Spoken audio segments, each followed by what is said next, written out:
예레미야 애가 하나님의 긍휼과 자비, 하나님의 긍휼과 자비에 대한 부분을 함께 공부하도록 하겠습니다. 우선 명칭을 보시면 히브리어로는 예레미야 애가를 에카라고 이렇게 합니다. 에카. 이 말의 히브리어 뜻은 어찌하여 이러한 감탄사이죠. 어쩌다가 이렇게 되었는가, 이런 말씀들이 오늘 예레미야 애가는 곳곳에 등장하게 됩니다. 지금이 너무 힘들고 어려우니까 어찌하여 이러한 말이 책 제목이 되었습니다. 영어로 볼 때는 라멘테이션즈라고 해서 이거는 애통, 한탄, 비탄, 통탄, 이러한 안타까운 마음을 우리에게 보여주고 있습니다. 우리말로 볼 때 예레미야 애가라고 하는 것은 예레미야가 지은 애가, 슬픈 노래, 그런 뜻을 가지고 있습니다. 오늘 예레미야 애가는 예레미야와 조금 다른 시기에 기록이 되었는데요. 예레미야가 주전 605년 여호야김 시대에 기록된 것이라고 하면 예레미야 애가는 예루살렘 멸망 후에 끔찍한 성전 파괴와 도시 파괴의 모습을 경험한 이후에 주전 586년 이후에 기록된 것으로 보고 있습니다. 결국 예레미야 애가는 예루살렘 그 성전과 모든 성읍이 어떻게 초토화되고 어떻게 멸망하는가, 그 비참한 현장의 모습을 우리에게 마치 종군 기자와 같이 그대로 보여주는 그런 가슴 아픈 내용을 담고 있습니다. 지금도 이스라엘 백성들은, 이스라엘 사람들은 금요일마다 금식하며 통곡의 벽 앞에서 예레미야 애가를 읽는 풍습이 있다고도 전해집니다. 두 번째로 구조를 보시면 모두 5장인데요. 한 장 한 장씩 그대로 다 설명을 좀 드리겠습니다. 1장에는 예루살렘의 슬픔, 2장에는 하나님의 진노, 3장에는 계속적인 희망, 4장에는 죄의 결과, 5장은 회복을 구하는 기도. 신기한 것은 모두가 다 22절까지 되어 있고 3장만 66절까지로 되어 있는데요. 이렇게 일정한 분량을 다 정하면서 이 슬픔이 얼마나 가득한 슬픔인지, 얼마나 참혹한 슬픔인지를 우리에게 보여줍니다. 우선 1장의 내용을 보면 예루살렘의 멸망에 대해서 자세하게 소개하고 있습니다. 그렇게 화려했던 예루살렘이 어떻게 이렇게 되었는가? 마치 예루살렘을 어떤 공주님을 대하듯이 여성 명사로 받아가지고 의인화하여 처리하고 있는데요. 너무 가슴 아픈, 마치 한 사람이 지금 몰락해서 매우 비참하게 바뀐 것처럼 예루살렘을 저렇게 비참한 사람으로 묘사하고 있습니다. 2장을 보시면 이제 하나님의 진노에 대한 부분이 나오는데요. 하나님의 심판이 얼마나 강하게 이루어졌는지를 얘기합니다. 결국 하나님께서 지금 진노하셔서 이런 어려움이 왔다. 국제 정세나 여러 가지 많은 외적인 이유를 대하지 않고 자신들의 범죄로 말미암아 하나님이 지금 얼마나 진노하셔서 이런 어려움을 주셨는가를 얘기합니다.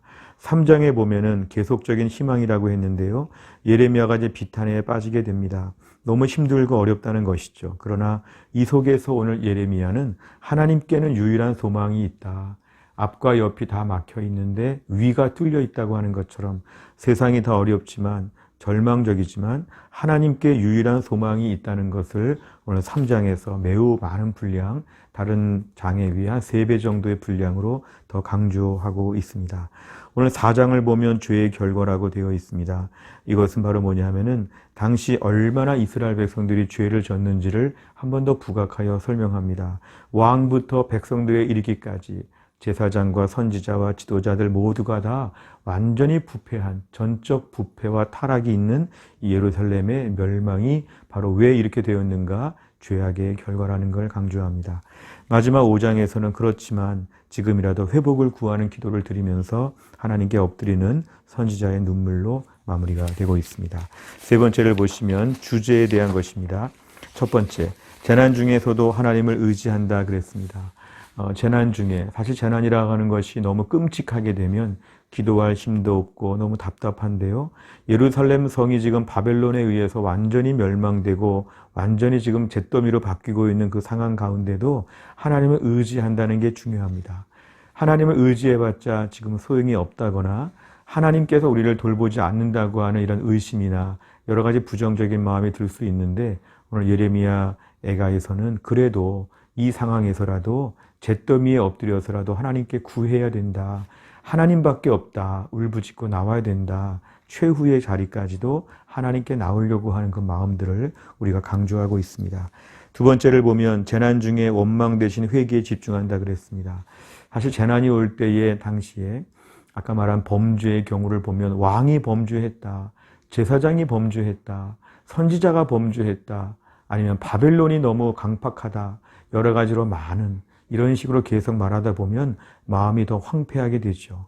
오늘 본문은 그렇게 누구를 특정하여서 원인으로 지목할 것이 아니라 제가 하나님께 잘못했습니다.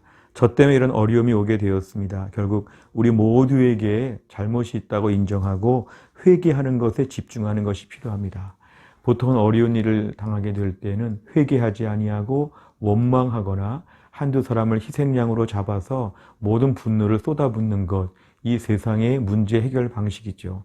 그러나 본문에 있어서는 그런 식으로 하지 말고 어서 회개할 때다, 다 같이 회개하자, 이런 내용을 오늘 강조하고 있습니다.